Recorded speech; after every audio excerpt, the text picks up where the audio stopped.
you must give that senator a chance to make that personal explanation. We are not under a dictatorship, Mr. President.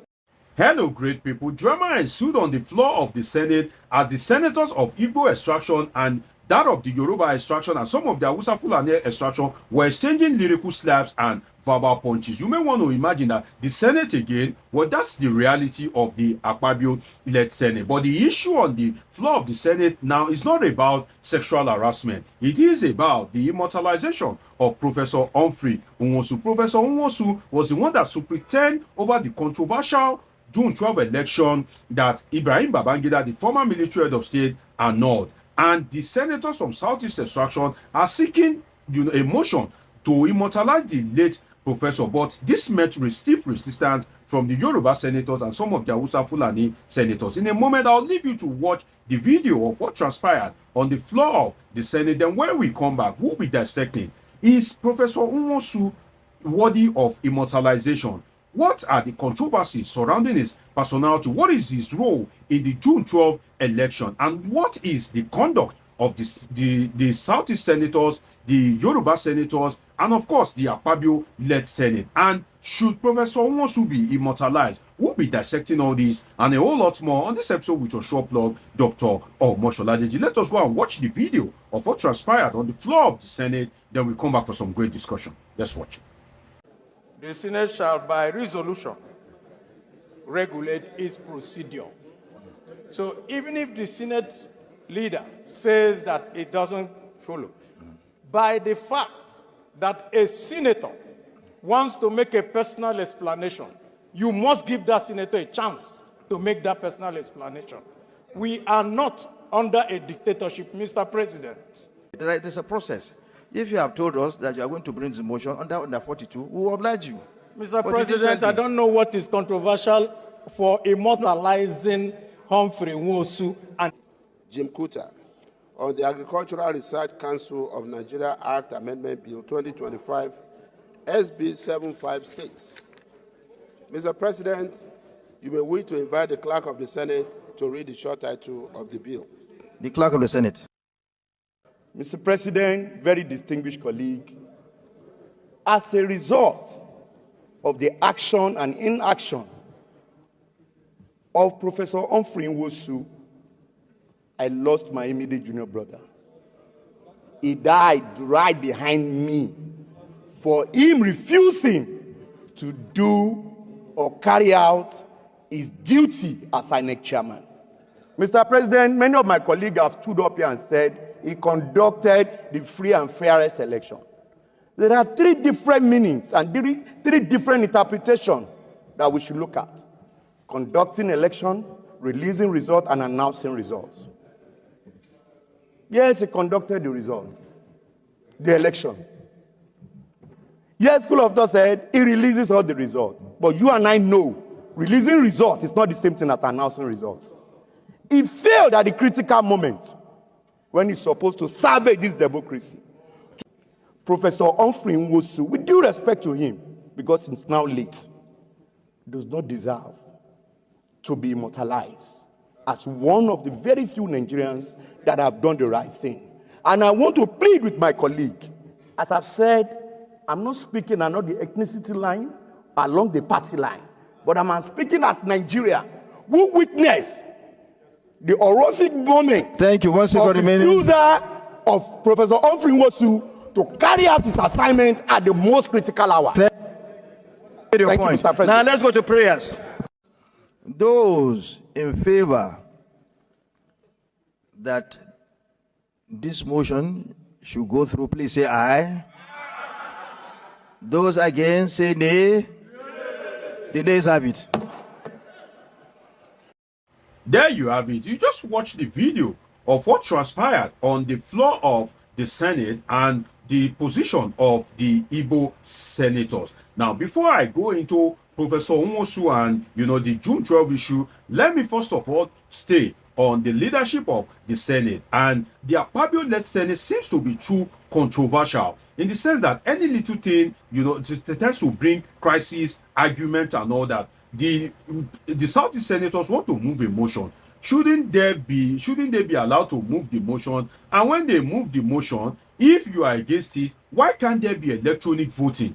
So that at the end of the day, as you are voting, the result will be showing on the screen. Technology has made things easy. So the failure of the Nigerian Senate, despite taking huge amount from the national coffers, despite allocating, a huge amount as their running cost, why have they failed to embrace electronic voting? Because if there had been electronic voting, instead of you saying those in support, say I, those against, say nay, and bringing controversies here and there, people will just vote and the result will be on the screen. And if the vote of the Senate is against you, then you know that you have lost fair and square. And the leadership of the Senate as well needs to be matured in the sense that they need to be tolerant. This is democracy. It's about give and take. If you give me today, I give you tomorrow. It's a kind of like what we call a quid pro quo kind of thing, which is scratch my back, I scratch my back. You do me, I do you. You rub my back, I rub your back. So in this instance, if you do not allow the Southeast senators to kind of like have their say, even if they will eventually have their way, then the day you will need them, they too will be waiting for you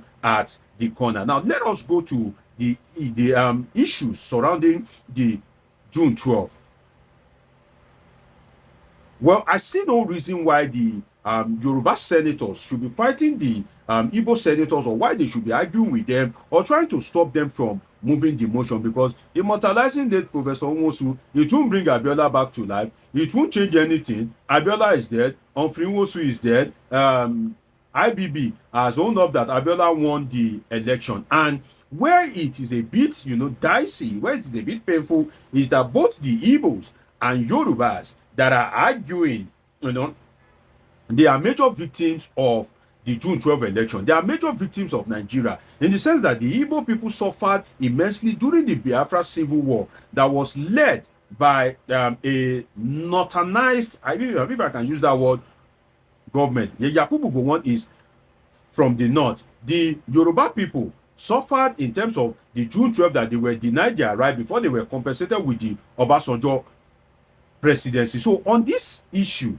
if you look at it well, the Igbos and the Yorubas are being the major victims of Nigeria, and it is both of you that are still fighting over whether somebody should be immortalized or not. So you see victims fighting themselves, and you see the people that created the problem. A northerner is presiding in the person of the deputy senate president. So the people that created the problem are the one now presiding, and you people that suffered from it, whereby Professor Humphrey Nwosu was intimidated by the military. He suffered immensely during the old June 12 saga. And those two of you that suffered, Igbo, as represented by Professor Humphrey Nwosu, the Yoruba people as represented by MK Abiola, you are now debating among yourself, and the people that created the problem from the ethnic group is now presiding. So why can't there be cordialness? Why can't there be unity of purpose between the Yoruba senators and the Igbo senators? And as I said, in a democracy, it is always scratch my back, I scratch your back. The day you will need them, definitely they'll come for you. You will recall that Bola Ahmed Tinubu recently declared a state of emergency in Rivers State. So, and you also need, the eyes of the Southeast senators as well. And that's why I said politics is about give and take. But I would have loved if the immortalization is not an ethnic thing.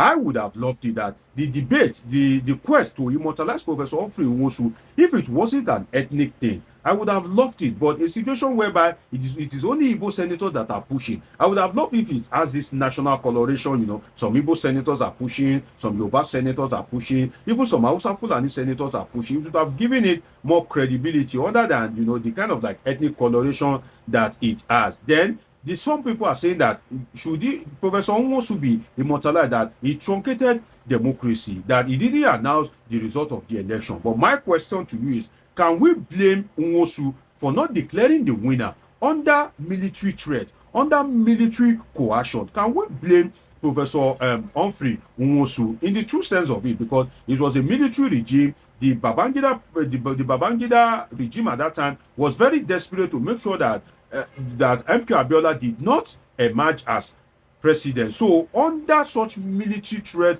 military intimidation, harassment, can we blame Professor Humphrey Nwosu? And Professor Nwosu have stated before he died that MK Abiola truly won the election. He allegedly even wrote a book where he stated in it clearly that the winner of that election was MK Abiola, even before Babangida wrote his own book. So since Babangida had come out to state the reality, this Professor Nwosu has written it in his book, then can we blame Nwosu for not declaring it at that particular point in time when all eyes were on him, when the military were on him? And don't forget that those years were not the years of technology. Today you can just put on your phone and quickly make the declaration by that, by the document and information available before me. I, as the chairman of the National Electoral Commission, as it was then called, I hereby declare that MK Abiola won the election. You can even release the result all over the internet. But as at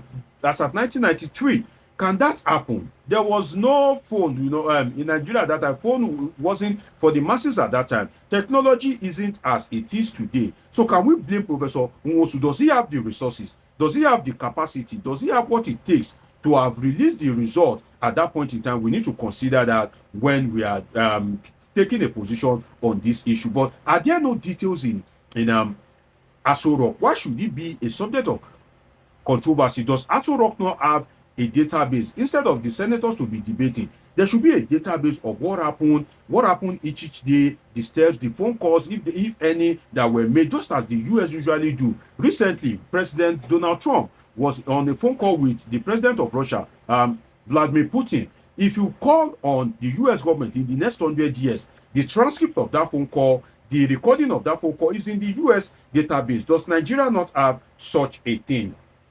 Because if there is, they will just go into the archive. But what I can say is that there's nothing bad in immortalizing Professor Humphrey Nwosu in the spirit of national reconciliation. And I base my point on the fact that a lot of people have sinned against the Nigerian state, assuming but not considering that the professor committed a crime against Nigeria. If a Buhari that truncated a democratic government can come back to be the president of Nigeria, then Professor Humphrey Nwosu can also be forgiven and can be immortalized in the spirit of national reconciliation. If you can vote for Buhari and Buhari ruled you for 8 years, despite the fact that he truncated the democratic government, then Professor Humphrey Nwosu can be immortalized. That is my position on this, and I just hope that the cordialness between the two ethnic groups will not fade away, and both ethnic groups will remain cordial. It's been an interesting time with you on this episode of Politin with Dr. Omosholade. Subscribe, turn on your notification button, catch up with my past videos, and of course I have great interesting videos coming your way. Till I see you again, always remember that I love you all sincerely.